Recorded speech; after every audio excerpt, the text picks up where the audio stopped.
Une longue file de camions, de bus et de voitures traverse l'Afrique du Nord. Ce n'est pas un défilé militaire, ni une caravane commerciale, mais le convoi Maghreb uni pour Gaza. Parti du Maroc, il a traversé l'Algérie, la Tunisie et maintenant la Libye, avec un objectif, atteindre Rafah, à la frontière de Gaza. Officiellement, il s'agit d'acheminer une aide humanitaire essentielle à une population en crise. Mais ce convoi est-il seulement humanitaire? Ou cache-t-il une déclaration politique, un défi lancé à l'inaction des institutions internationales? Les participants, citoyens ordinaires, affirment agir par devoir moral, convaincus que l'action populaire peut réussir là où la diplomatie échoue. Pourtant, le trajet est un champ de mines politiques. Marocains et Algériens, dont les gouvernements sont en froid, avancent ensemble pour Gaza. Cette unité soulève une question. La solidarité populaire peut-elle dépasser les rivalités d'État? Chaque kilomètre est un test pour cette fragile alliance, un défi à l'ordre politique régional. À l'approche de l'Égypte, l'enjeu grandit. Les autorités égyptiennes détiennent la clé du passage vers Gaza. Laisseront-elles passer ce convoi très médiatisé ou y verront-elles une menace à leur stabilité? Le sort de la mission dépendra de cette décision, révélant si l'espoir citoyen peut briser le mur de la géopolitique. Voici l'histoire d'un convoi où l'espoir, la tension et la politique s'entremêlent. Qui porte ce mouvement? Ce n'est pas une initiative gouvernementale, mais une coalition d'ONG et de citoyens du Maroc, d'Algérie, de Tunisie et de Libye. Des grandes ONG aux petites associations locales, tous assurent la logistique, collecte, achat, coordination.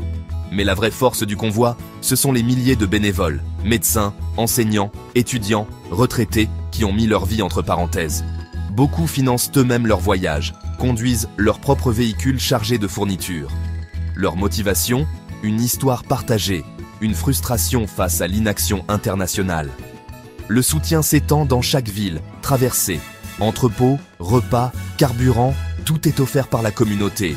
Cette mobilisation dépasse les frontières et la politique officielle, créant un sentiment pan-maghrébin rarement vu. L'alliance est fragile, militants laïcs et religieux marchent côte à côte, unis par Gaza. Pour l'instant, ils mettent de côté leurs différences pour un but commun.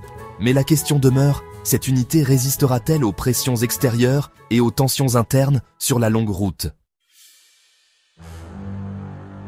Le convoi est parti début juin 2025, à un moment stratégique pour attirer l'attention internationale.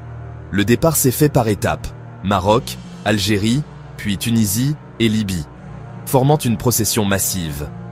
L'itinéraire terrestre, choisi pour éviter les interceptions, traverse des zones politiquement sensibles et instables, notamment en Libye. Chaque passage de frontière exige des négociations délicates pour garantir la sécurité. L'étape la plus critique reste la traversée du désert égyptien jusqu'à Rafah. Le poste frontière de Rafah, sous contrôle égyptien, est le point de bascule. Sans autorisation, tout peut s'arrêter là.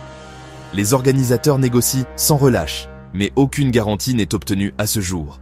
Un blocage à Rafah transformerait l'espoir en symbole d'échec politique. Les participants misent sur la pression médiatique internationale pour forcer la main du Caire.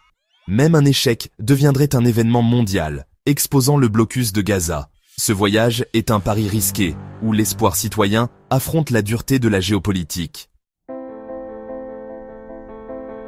Officiellement, le convoi vise à livrer des tonnes de nourriture, de médicaments et de matériel médical à Gaza. Mais au-delà de l'aide matérielle, il porte un message. Gaza n'est pas oublié. La présence de médecins, journalistes et activistes venus du Maghreb brise l'isolement imposé par le blocus. Les organisateurs veulent aussi attirer l'attention mondiale, forcer les médias à reparler de Gaza.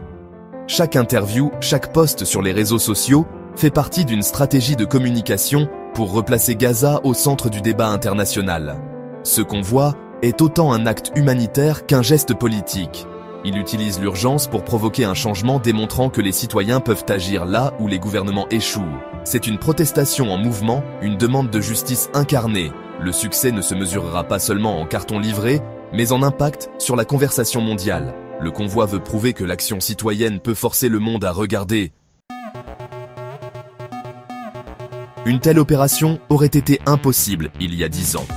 Le convoi est un produit de l'ère numérique. Pas de quartier général, mais un réseau décentralisé, utilisant Signal, Telegram et les réseaux sociaux pour coordonner et mobiliser. Les hashtags et les vidéos en direct créent un sentiment d'événement partagé en temps réel, fédérant une communauté internationale. Ce flux constant de contenu maintient l'élan et met la pression sur l'Égypte. Mais la dépendance au numérique a ses risques. Pression gouvernementale, ralentissement d'Internet, campagne de désinformation. Les organisateurs doivent rester vigilants, contrer les rumeurs et protéger leur réseau. Malgré tout, la coordination digitale a permis une collaboration transfrontalière inédite. Le convoi incarne un nouveau modèle d'activisme, fluide, décentralisé, résilient. Les autorités contrôlent les frontières, mais les activistes tiennent le récit en ligne. La bataille numérique est aussi cruciale que le trajet physique. Le convoi n'est pas qu'une mission humanitaire, c'est un défi lancé au statu quo géopolitique du Maghreb et du Moyen-Orient. Marocains et Algériens, longtemps divisés, avancent ensemble, envoyant un message fort. La solidarité populaire peut transcender les rivalités d'État. Mais cette unité citoyenne inquiète les régimes, qui craignent toute mobilisation indépendante. Certains gouvernements pourraient tenter de récupérer le récit du convoi à leur profit. Les organisateurs doivent donc préserver leur indépendance et éviter toute instrumentalisation. L'Égypte, clé du passage, est prise entre pressions internationales et opinion publique arabe. Laisser passer le convoi pourrait fâcher des alliés, mais le bloquer serait un désastre d'image. Le convoi expose la fracture entre la solidarité populaire et les calculs stratégiques des États. C'est une révolte citoyenne contre l'inaction et l'hypocrisie des élites. Réussite ou échec, il révèle où se joue le vrai pouvoir, chez les peuples ou chez les États. À l'approche de l'Égypte, le convoi pose une question. L'action citoyenne peut-elle vraiment infléchir la politique internationale ou n'est-ce qu'un geste symbolique? Le convoi a déjà uni des citoyens à travers des frontières fermées, imposé un nouveau récit médiatique et offert de l'espoir à Gaza. Il prouve que l'action collective peut générer une pression morale et politique réelle. Mais le succès final dépend d'une décision politique, rappelant la puissance des États. Si le convoi est bloqué, le risque est de décourager de futures initiatives citoyennes. Ce mouvement est un cas d'école pour l'activisme du XXIe siècle. Il interroge la relation entre peuple et État, volonté populaire et pouvoir politique. L'histoire retiendra-t-elle ce moment comme un tournant ou un échec noble? Alors que le convoi attend dans le Sinaï, le monde attend aussi. Que peut vraiment accomplir le pouvoir citoyen?